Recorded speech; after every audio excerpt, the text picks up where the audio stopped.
ìyá money ìyá Monimous màmá mo fẹ́ bẹ̀ yín.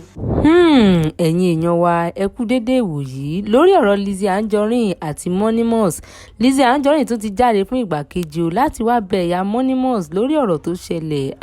ẹ̀yin èèyàn wa ẹ má ṣe bínú o nítorí wípé a ó sì máa play fídíò yìí fún yín, ṣùgbọ́n kí á tó tẹ̀síwájú ẹ wá nǹkan fìdílé tàbí kí ẹ fìdílé nǹkan láti máa gbọ́ gbogbo ọ̀rọ̀ tí Lizzy Anjorin sọ nínú fídíò yìí.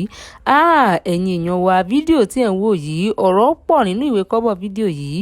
Lizzy Anjorin sọ ọ̀pọ̀lọpọ̀ ọ̀rọ̀ ó ní wípé ara ọmọ ló ta òun náà. ẹ̀yin èèyàn wa ẹ farabalẹ̀ bí ẹ ó ṣe máa wo fídíò yìí. mo dẹ̀ fẹ́ bẹ̀ gbogbo ẹ̀yin ìyá tẹ́ lọ́mọ tó ń ṣe business, ẹ má jẹ́ kí àwọn ọmọ yín ní kankan ṣe pẹ̀lú àwọn tí ò ṣe business. ṣe rí pé mi ò ní ìyá mi ò ní bàbá mọ́, ṣùgbọ́n mo máa ń ro ọpọlọ mi. mo máa ń ṣe kí ni? mo máa ń ro ọpọlọ mi. gbogbo ẹ̀yin ìyá, ẹ̀yin ẹbí, ẹ̀yin ará, ẹ̀yin ojúlùmọ̀,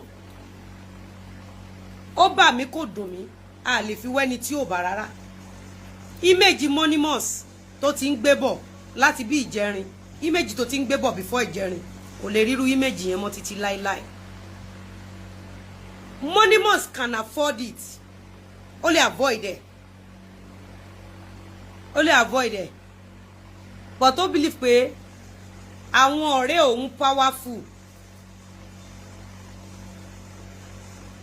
Ẹ rí pé nígbà tí mo tún complain fún, ó lọ gbé kíní do matter. Instead kó feel remorseful pé lágbájá sister mo ṣẹ̀yìn. Mo rí pé ẹ ti bínú gan, ẹ má bínú.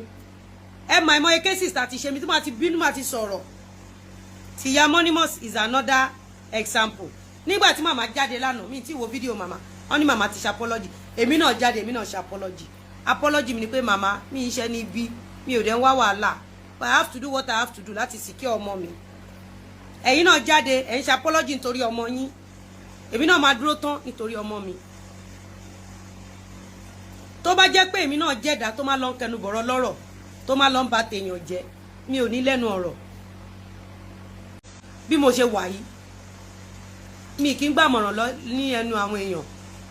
Lánàá ńgbà tí mo rí màmá Monimous tó ṣe apology, kì í ṣe á lọ máa bá àwọn èèyàn ẹ̀yìn èèyàn ẹgbẹ́ ṣe kì í ṣe apology fún màmá Monimous. Èmi ni mo mọ nǹkan tí mo gbé dání. Èmi mo mọ game tí mọ́mì Monimous gbá fún mi. Èmi ni mo mọ tí mo gbé dání. Èmi ni mo rí game yẹn. Kéèyàn kankan pè mí pé Lizzy má dá ìyá Monimous lóhùn, má ṣe apology, má ṣe pè fẹ́ kó o ní ṣe oríire, má ṣe pè fẹ́ nìyẹn ni.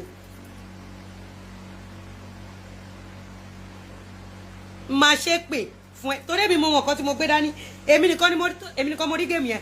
But tó bá pẹ́ dà tó má màmá Monimous má ṣe kíní. Ṣé ká ṣe apology, má ṣe apology.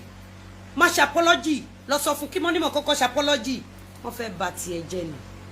Gbogbo ẹ̀yin tẹ́ ń ṣòwò ní Nàìjíríà, ẹ gbọ́dọ̀ understand àwọn tí ò mọ òwò ṣe tẹ́ ẹ mú lọ́rẹ̀ẹ́.